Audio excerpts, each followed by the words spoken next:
praise, glory, honor, and thanksgiving to our great God and Savior, our dearest Jesus Christ, and I give double honor and respect to our beloved, our evangelist with the Almeida, the end-time prophet of our loving God, into the whole Almeida family. And we always remember and treasure the blessed memories and teaching of our beloved Honorable Stand Pastor, our beloved Bamadir, and a pleasant afternoon to all of you. Tayo pong muna'y manalangin, mga minamahal, tayong lahat ay tumayo. Opo, dakilat mapagpalang mong banal, Diyos na makapangyarihan sa lahat, aming pinakamamahal na Panginoong Yesus. Sa paunang panalangin po ng aming ginagalang mga pastor and time prophet, maraming salamat po sa dakilang pagkataong itulugan. Subalit bagong lahat kami nagpakumbaba, kabagat makamit patawarin sa lahat ng aming nagawang pagkulang kasal, labis kami nagsisi. At dalangin namin, Lord God, sa pag-aaral namin yung banal salita tungkol sa pagiging isang Diyos and three manifestation, samahan mo kami ng kapagbigyan ng karunungan, aming maunawaan, may bahagi. Ang iyong kabutihan, kagandahan, Lord God, dakilaan, Lord God, samahan mo kami ng kapangyarihan sa pangalan ni Jesus, and we bind the power of darkness and beliefs in doubt, Satan cast out, be bound into hell, and be there forever in the name of our Lord Jesus pray. Amen and amen.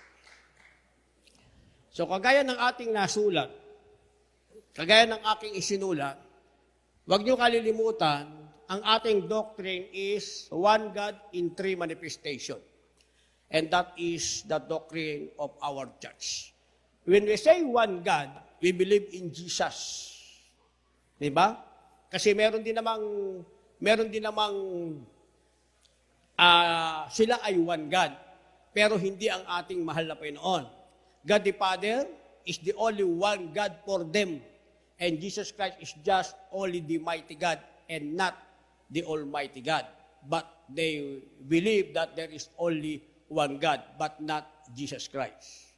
Kaya tayo, one God, referring to our dearest Jesus Christ, our great God, in three manifestation, not in three person in the Godhead.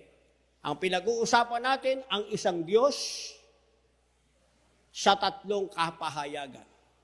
Yan ang ating doctrine. So, ang ating our first episode, topic to be tackled ay nature of God. Pag sinabing nature of God, yan ang kalikasan ng mahal na Panginoon. Yan ang kanyang katayuan since then and forever. Then, question to be answered, does God have a body? So, dito muna tayo sa tinatawag na nature of God. What is the nature of God? Alam naman natin, mga minamahal, na may mga taong ang nature ng Diyos sa kanila ay through graven images. Meron silang mga images, meron silang mga idol, mga minamahal. Pero ano ba ang sinasabi ng banal na kasulatan about the nature of God? Basahin natin. Kindly. Dito po sa Juan 4, talatay 24, ganito po ang pagkasulat. Ang Diyos ay Espiritu, at ang mga sa Kanya ay nagsisamba, ay kinakailangan magsisamba sa Espiritu at sa katotohanan. Dito po sa Genesis 1, talatay 2, ganito rin po ang pagkasulat.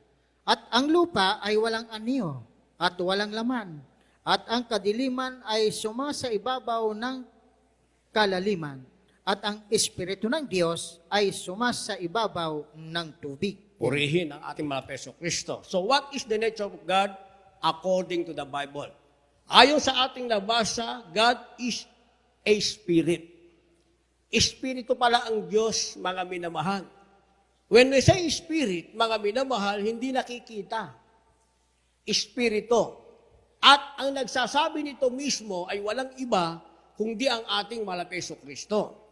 Dahil kung kinakailangang sambahin ang Diyos through graven images, sana sinabi ng ating mahal na Hesus Kristo, remember this face. Remember this face and worship me through this face. Pero walang sinabi ang ating mahal na Hesus Kristo, mga minamahal. Ang sinabi niya, ang Diyos ay Espiritu, sambahin sa Espiritu at katotohanan, ang lahat ng sumasamba sa Panginoon ay dapat sumamba sa Kanya sa Espiritu at katotohanan. Kaya nga napakahalaga sa atin, mga minamahal, na maunawaan natin ng higit ang tinatawag na nature of God o kalikasan ng Panginoon. And even Jesus proclaimed this truth here in Genesis chapter 1 and 2. Sabi ng ating nabasa kanina, at ang Espiritu ng Panginoon ay pumarito. And the Spirit of God moved to the earth. Yung ating nabasa kanina, mga minamahal. So sa dalawang bersikulo ng John 4:24 and Genesis 1:2, mga minamahal, from Old Testament going to New Testament, and from New Testament going back to Old Testament, isa lang ating mababasa about the nature of God.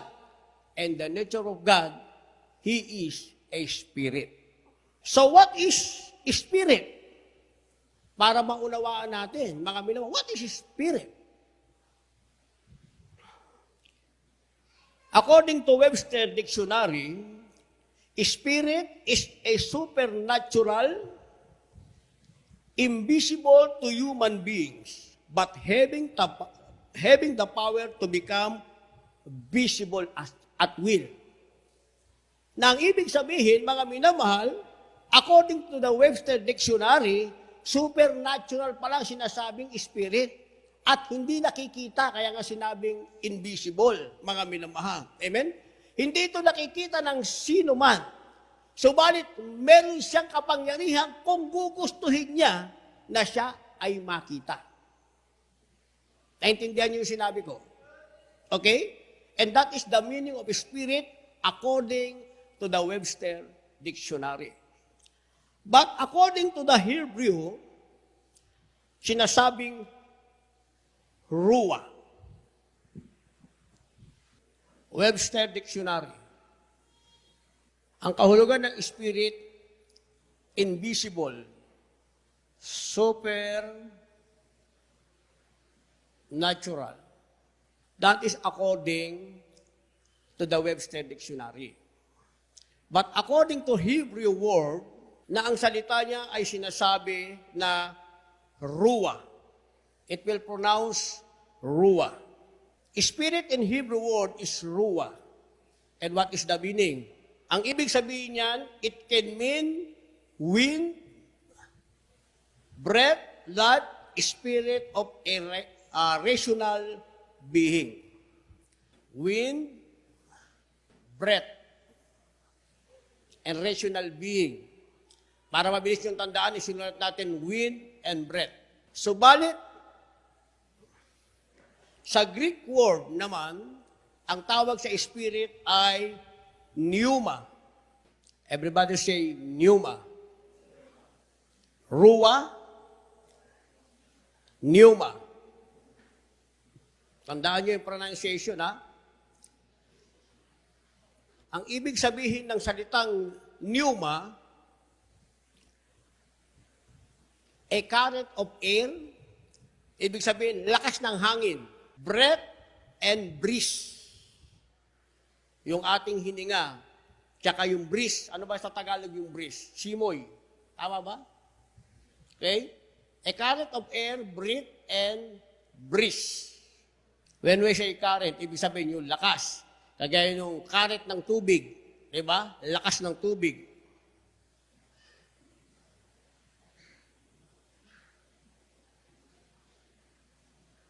Breath and breeze.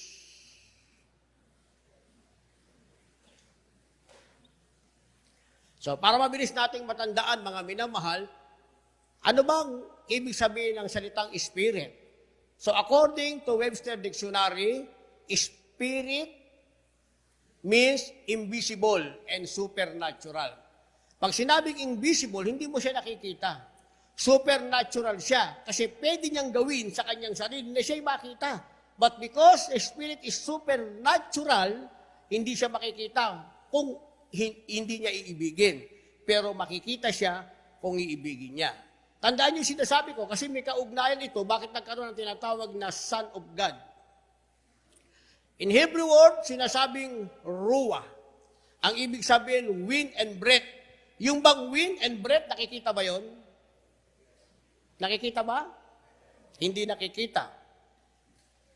Sa Greek word, sinasabing pneuma, na ang ibig sabihin ay current, breath, and breeze. Sorry, current of air ito. Current of air. Kalimutan ko isulat. Ibig sabihin, yung lakas ng hangin. Yung lakas ng hangin, nakikita ba yon? Hindi siya nakikita. So maliwanag na kapag sinasabi natin ang Diyos ay Espiritu, kaya nating ipaliwanag na ang Diyos ay Espiritu. At yan ang nakalagay sa banal na kasulatan at hindi mo pwedeng palitan ng tinatawag na graven images o mga inanyo ang larawan na gagawin ng kamay ng tao. Basahin natin. Kindly.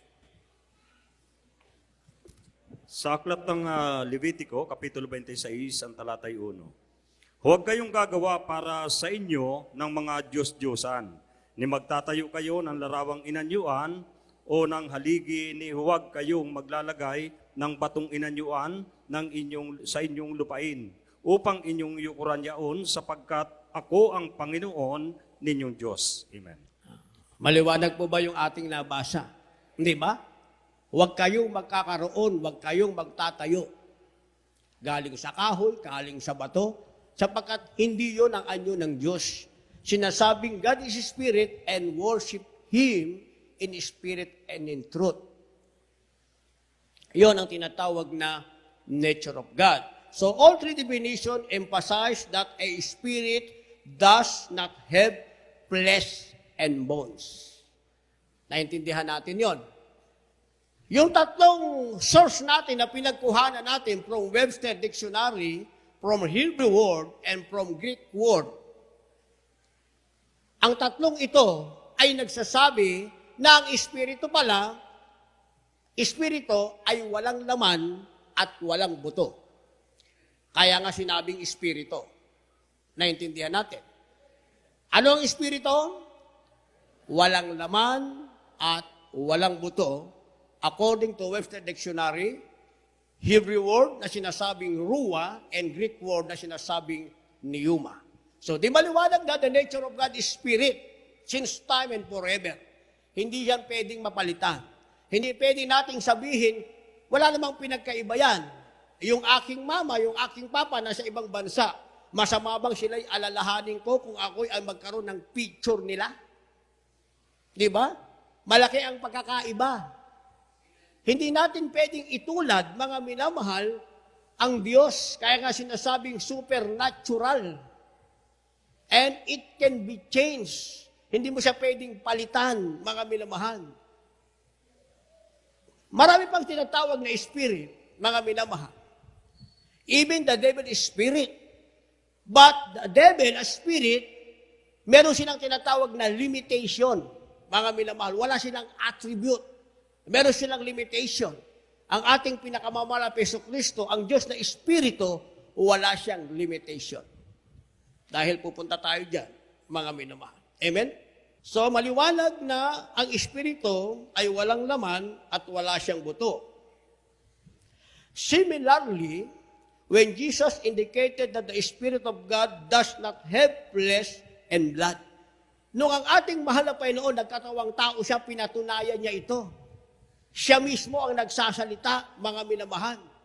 Na pag sinabi mong espiritu, walang laman, walang dugo, at walang buto. Basahin natin.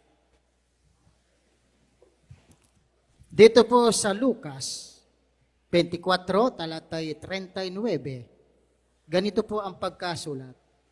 Tingnan ninyo ang aking mga kamay at ang aking mga paa.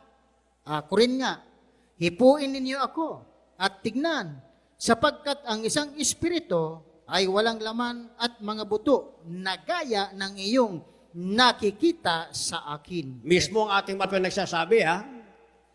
Mula sa labi ng ating mahal na Panginoon, sinasabi niyang ang espiritu ay walang laman at walang buto. Continue. Brother Nats, another verse, kindly. Dito po sa aklat ng Mateo, Kapitulo 16, ang talatay 17. At sumagot si Jesus at sa kanya'y sinabi, Mapalad ka, Simon Barhunas, sapagkat hindi ipinahayag sa iyo ito ng laman at ng dugo, kundi ng aking Ama na nasa langit. Amen. Amen. Inulit lang, mga minamahal, na ang Espiritu, sabi ng ating nabasa, for flesh and blood hath not revealed unto thee, but my Father which in heaven. Ang nag-reveal pala nito sa atin na sambahin mo ang Diyos sa Espiritu at katotohanan. Hindi sa inyo ang larawan dahil ang Diyos ay Espiritu. Pag nagawa mo yan, ang nagre-reveal sa iyo niyan, ang nagpapahayag sa iyo niyan, ay yung amang nasa langit. Sino ba ang amang nasa langit na nagre-reveal sa iyo? Walang iba, yung Diyos na Espiritu. Because God the Father is Spirit. So pag nagkaroon ka ng karunungan na ganyan, na naunawaan mo na ang Diyos ay Espiritu, ang ibig sabihin, kinahabagan ka ng Diyos na makapangyarihan sa lahat. Kaya nga sinasabi mga minmahal, so when the Bible says that God is a Spirit, it means that He cannot be seen or touched physically by human beings. As a Spirit, He is an intelligent, supernatural being who does not have a physical body. Naintindihan natin yon, di ba? So pag sinabing Spirit, walang physical body, mga minamahal. Wala siyang anyo. Kaya mismo ang ating mga Panginoon during His earthly ministry, binibigyan niyang diin na kapag sinabing Espiritu, there's no blood, there's no flesh, and there's no bones. Maliwanag po ba? Ngayon, sasagutin na natin yung ating tanong, mga minamahal. Does God have a body? Merong bang Diyos? Merong bang katawan ang Diyos? Anong sagot natin dyan? Pag yan ang tinanong sa atin ng ating magiging kausap. Mga minamahal, meron ba tayong isasagot dyan? Kung ang Diyos ay merong katawan, anong ating isasagot, mga minamahal? Ang isasagot natin, absolutely no, because God is Spirit. Di ba? So, ang ibig sabihin, God is invisible, mga minamahal. Di ba?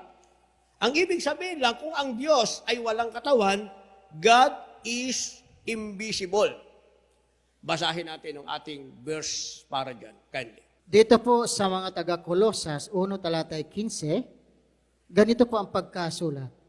Na siya ang larawan ng Diyos na di nakikita, ang panganay ng lahat ng mga nilalang. Unang Timoteo 1 talatay 17, ganito rin po ang pagkasulat. Ngayon, sa haring walang hanggan, walang kamatayan, di nakikita, sa iisang Diyos ay ang kapurihan at kaluwalhatian magpakailan-kailanman siya nawa. Amen. Uulitin ko lang.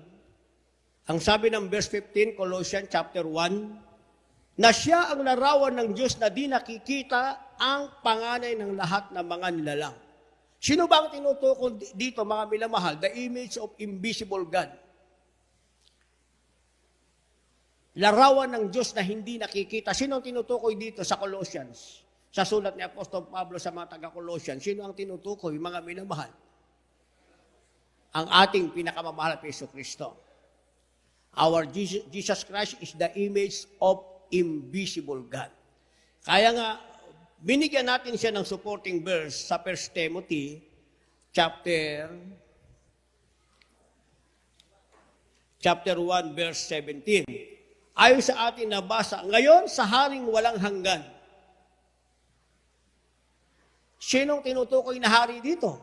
Ngayon sa haring walang hanggan, walang kamatayan, di nakikita, sa isang Diyos ay ang kapurihan at kaluhatian magpakailanman siya nawa. Sino ang tinutukoy? Invisible God. Hindi ba? Invisible God. Hindi yung Diyos na nakikita, kundi invisible God. Pag binalikan natin ang Colossians chapter 1 verse 15, sino ang invisible God? Sinasabing haring walang hanggan, walang kamatayan. Sa Colossians 1:15, sino? Ang Diyos na hindi nakikita. Walang ibang ating pinakamamahal na Panginoong Jesucristo. Maliwanag ba yun, mga minamahal? Kaya sinasabi, although man can see God, when He appears in various forms, no man can see directly the invisible Spirit of God. Kaya pag binalikan natin, mga minamahal, ang lumang tipan, ang Diyos ba ay nakita ni Moises, ni Abraham, at mga propeta sa banal na kasulatan sa Old Testament? Hindi naman Di ba? Nagpapakita ang Diyos sa sinasabing various forms. Halimbawa sa cloud, nangungusap ang mahal na Panginoon. Di ba? Sa burning bush, nangungusap ang ating mahal na Panginoon. Sa thunder, nangungusap ang ating mahal na Jesucristo.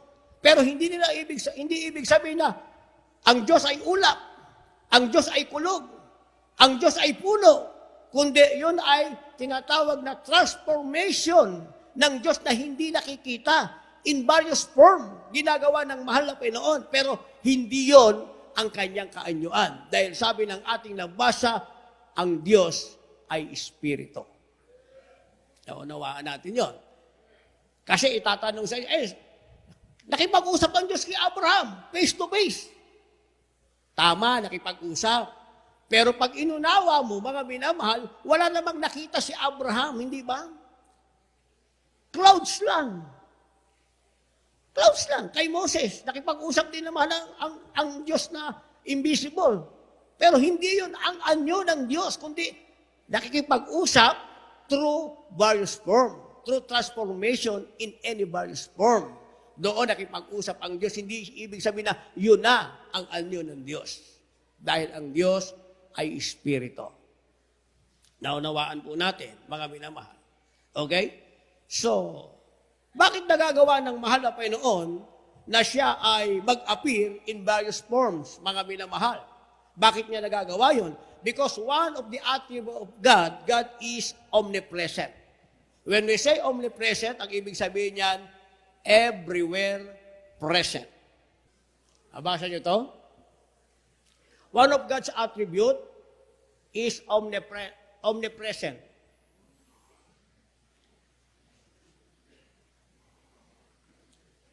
Omnipresent. Ibig sabihin, everywhere present. Nang ibig sabihin, ang Diyos ay naroon siya kahit saan, mga minamahal. Kaya nga, meron tayong mababasa sa banal na kasulatan, mga minamahal, na ang langit ay trono ng Diyos, at ang lupa ay kanyang tungtungan. Nabasa nyo na yan? Di ba? Earth is the footstool of God, and heaven is the throne of God. Ang ibig bang sabihin, kapag ang Diyos ay nakatungtong sa lupa, wala na siya sa langit?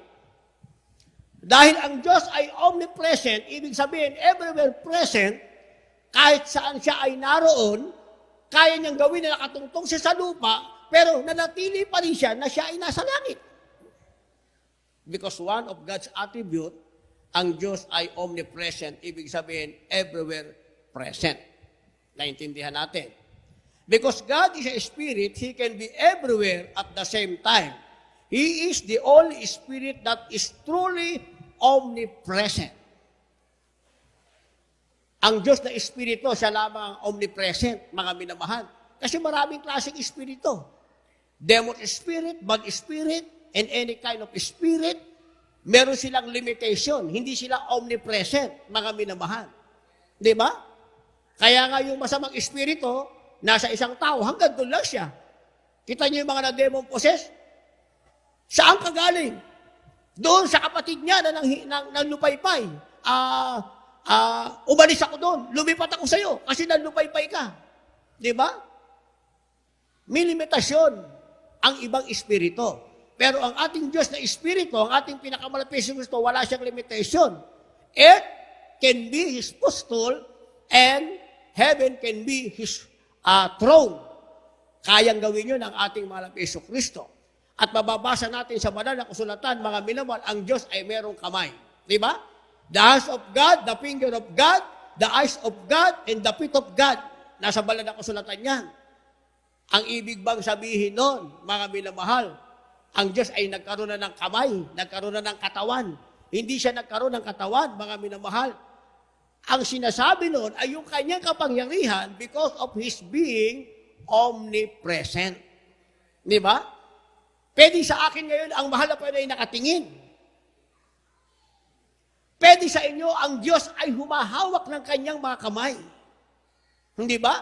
Pwede ang Diyos sa bawat isa ay umaalala in everywhere. Sa dami ba namang anak ng mahal na Panginoon? Di ba? Dahil ang Diyos ay omnipresent. Bakit siya naging omnipresent? Dahil ang Diyos ay Espiritu. Kaya pag binalikan natin uli, yung ating nabasa sa Leviticus,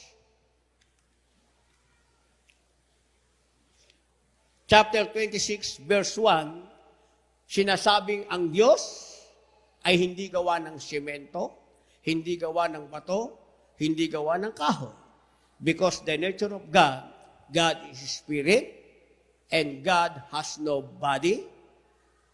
Because of His being omnipresent, one of His attributes.